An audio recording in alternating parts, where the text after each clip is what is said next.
హైదరాబాద్ జవహర్ నగర్లో రియాల్టర్ గంటా వెంకటరత్నం దారుణ హత్య వెనుక సంచలన విషయాలు ఇప్పుడు వెలుగులోకి వస్తున్నాయి.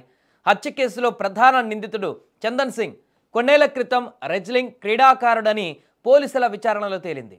2 ఏళ్ల క్రితం ఒక భూ వ్యవహారం, బ్యాంకు రుణం వ్యవహారంలో వెంకటరత్నం, చందన్ సింగ్ ఇరు వర్గాలు జోక్యం చేసుకున్నారు. ఈ క్రమంలోనే తన తండ్రి మరణానికి వెంకటరత్నం ప్రధాన కారణమని చందన్ సింగ్ తెలుసుకున్నాడు.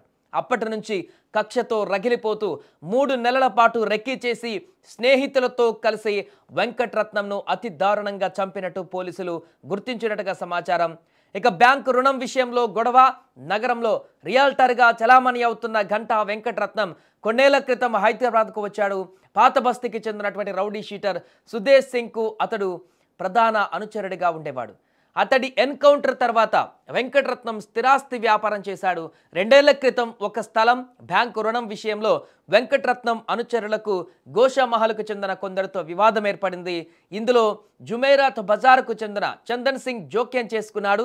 ఈ క్రమంలోనే వెంకటరత్నం చందన్ సింగ్తో ఫోన్లో మాట్లాడాడు. వివాదం పరిష్కరించే క్రమంలో ఇద్దరి మధ్య మాట పెరిగి సుదేశ్ సింగ్ ఎన్కౌంటర్కు సమాచారం ఇచ్చింది తానేనని వెంకటరత్నం చెప్పాడు. నీ తండ్రినే ఎన్కౌంటర్ చేయించా, నీకు అదే పరిస్థితి వస్తుందో అంటూ హెచ్చరించాడు. దీంతో అప్పటి నుంచే వెంకటరత్నంని చంపేందుకు ప్లాన్ వేశాడు చందన్ సింగ్. దీనికి తోడు సుదేశ్ సింగ్ కొన్ని ఆస్తులకు బినామీగా వెంకటరత్నం ఉండేవాడని, తన తండ్రి ఆస్తుల్ని ఇతడు స్వాధీనం చేసుకున్నాడని మరింత రగిలిపోయాడు. దీంతో పాటు ఓ వేడుకలో వెంకటరత్నం 2001లో జరిగిన సుదేశ్ సింగ్ ఎన్కౌంటర్ గురించి కొద్దిమంది దగ్గర ప్రస్తావించినట్లుగా తెలిసింది. వెంకటరత్నం తనను చంపడానికంటే ముందు అతన్ని తానే హతమారుస్తానని చందన్ సింగ్ 6 నెలల క్రితం పథకం వేశాడు. 3 నెలల నుంచి స్నేహితులతో జవహర్ నగర్లోని సాకేత కాలనీ సహా వివిధ ప్రాంతాలలో రెక్కీ చేశాడు. ఈ నేపథ్యంలోనే తన స్నేహితులతో కలిసి వెంకటరత్నంను దారుణంగా హత్య చేశాడు. స్కూల్లో తన పాపని దింపి వస్తున్నటువంటి క్రమంలోనే ఆ బైక్ పైన వెంబడించి అప్పటికే పక్కా వ్యూహంతో రెక్కీ చేస్తూ తన వెంటే ఉదయం నుంచి కూడా ఫాలో అవుతున్నటువంటి వీరంతా కూడా చందన్ సింగ్తో పాటు అతని స్నేహితులు ఒక ప్రాంతం వద్దకి చేరుకోగానే వెంటనే ఆ యొక్క బైక్ని అడ్డగించారు. పూర్తిగా బైక్ను చుట్టుముట్టి తెచ్చినటువంటి ఆయుధాలతో, కత్తులతో విచక్షణ రహితంగా దారుణంగా పొడిచి చంపడమే కాకుండా తుపాకీతో పేల్చి అక్కడికక్కడే చంపేసి తాను చనిపోయాడని నిర్ధారించుకున్న తర్వాత అక్కడి నుంచి వచ్చినటువంటి ఆటోలో తిరుగు పయనమైనటువంటి సంఘటన ఒక్కసారిగా జవహర్ నగర్లో సంచలనంగా మారింది మొన్న.